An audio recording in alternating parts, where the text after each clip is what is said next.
New York, la grande pomme à l'heure de l'automobile internationale. Le troisième grand rendez-vous de l'année après Détroit et Genève. Le salon automobile de New York a donc ouvert ses portes sur quelques belles nouveautés, mais pas de grandes tendances. Les marques européennes et asiatiques ont été les plus agressives. Les américaines, curieusement, plus discrètes, quoique.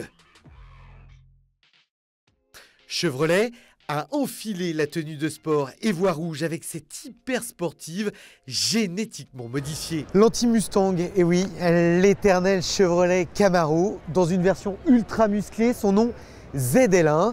Alors, elle utilise bien évidemment un V8, 6 litres 2 de cylindrée, avec désormais 640 chevaux sous le capot. Ça commence à piquer un peu. Avec cette augmentation de puissance, nous avons dû forcément retravailler toute l'aérodynamique pour éviter qu'elle ne s'envole dans les airs. On a donc mis beaucoup d'appui, un aileron plus large, on a modifié le capot pour que l'excédent d'air s'évacue plus vite, modifié les différentiels et la transmission a aussi dû être renforcée.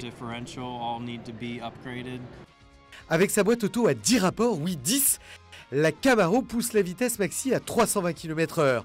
Lancement en fin d'année pour 60 000 € environ, ici aux US, un prix imbattable. Dans cette très belle livrée jaune, elle a fait une grosse sensation ici à New York. L'Audi R8 Spider passe de l'ombre à la lumière en 20 secondes et conserve ses caractéristiques dynamiques et sportives. La R8 deuxième génération enlève le haut, son V10 atmosphérique pourra développer au choix 540 ou 610 chevaux et sans trop perdre grâce à l'aluminium en rigidité et en légèreté. Un produit parfaitement adapté aux USA. C'est vrai qu'Audi aux États-Unis marche bien. Il y a 5 ans, on vendait 100 000 voitures. Aujourd'hui, on en vend 2 fois plus. L'évolution est très encourageante. Et si vous regardez cette R8, le meilleur marché pour elle, c'est bien sûr ici, sur nos routes. Avec cette R8 Spider, on retrouve les sensations qu'on avait à l'époque dans les cabriolets sportifs. Cheveux au vent, un moteur qui rugit derrière, avec le toit relevé, c'est juste waouh! C'est fantastique. Rassurez-vous, la cousine de la Lamborghini Huracan Spider viendra donner autant de plaisir sur nos routes que celui que semble vouloir décrire le patron d'Audi USA. Commercialisation en septembre. Ah, dommage pour l'été. Nissan GT-R millésime 2017. C'est la plus américaine des japonaises. Sortie en 2008, la GT-R fait peau neuve ici. Et sur les 30 000 exemplaires vendus dans le monde, Nissan réalise un tiers de ses ventes sur le sol américain. Alors elle évolue doucement, esthétiquement, même si l'intégralité de sa carrosserie, hormis porte et vitres, change. Et évidemment, les performances également. Avec le modèle 2017, nous sommes allés plus loin en châssis et en performance en augmentant la puissance de 20 chevaux. Elle atteint maintenant 565 chevaux. On a quand même aussi revu l'intérieur, plus haut de gamme et très confortable. Elle devrait rester sous la barre des 100 000 €. Premiers essais en juin.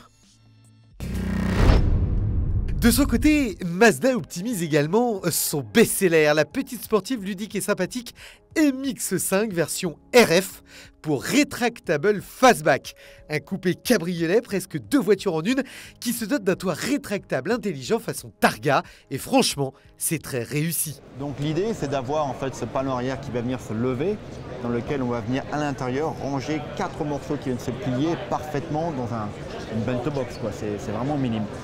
Tout le toit est en aluminium. Tout le toit. Tout le toit, donc un point minimum. Alors combien ça pèse en plus? C'est un enfant. C'est le poids en plus d'un enfant de quel âge? Entre 5 et 8 ans. Entre 5 et 8 ans. Voilà. Messieurs, dames, il va falloir faire la conversion. Si ça, ils ne veulent pas nous le dire.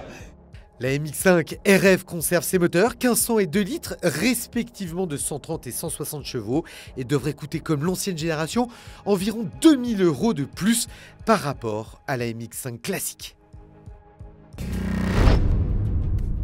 Très prolifique en ce moment, Mercedes, venue sur le continent US avec pas moins de 3 nouveautés en première mondiale, dont le fameux GLC coupé. Un SUV compact, plutôt moderne, plus adapté à nos routes et bien sûr dans la lignée du grand GLE coupé avec sa ligne de toit plongeante. On a bien compris encore une fois quelle était la cible, BMW. Plus long, moins haut que le GLC classique, il perd 60 litres au passage utile pour le coffre, mais conserve toutes les motorisations. Commercialisation à l'automne. Genesis New York Concept. Bon, eh bien, il porte bien son nom ici à New York. Alors, c'est très intéressant, je voulais vous le montrer parce que c'est Genesis, la marque de luxe du coréen Hyundai qui cherche eh bien, à rentrer dans un univers plutôt récent pour eux, le premium.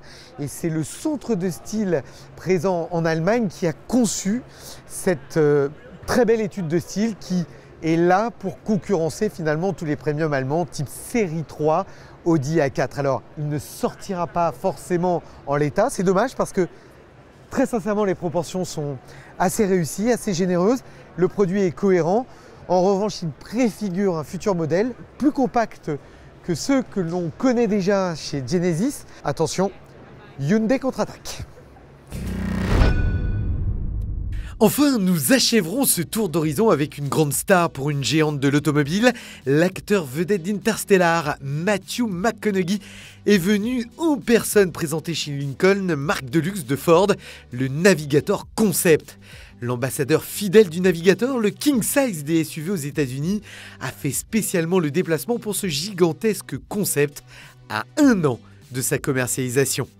Alors bien sûr, porte-papillon, marchepied, d'ailleurs il faut noter, il y en a 3, hein, c'est quand même pas mal, mais c'est à la démesure de ce véhicule. Alors ça n'est typiquement que dans l'univers conceptuel, ça ne viendra pas en série l'année prochaine. Alors c'est quand même un véhicule typiquement US, c'est un très grand SUV, le Navigator. Il faut penser que là, il fait 5,20 m, il sera aussi grand que ça l'année prochaine. Sous le capot, pas de V8 mais un simple V6 qui développe quand même 400 chevaux.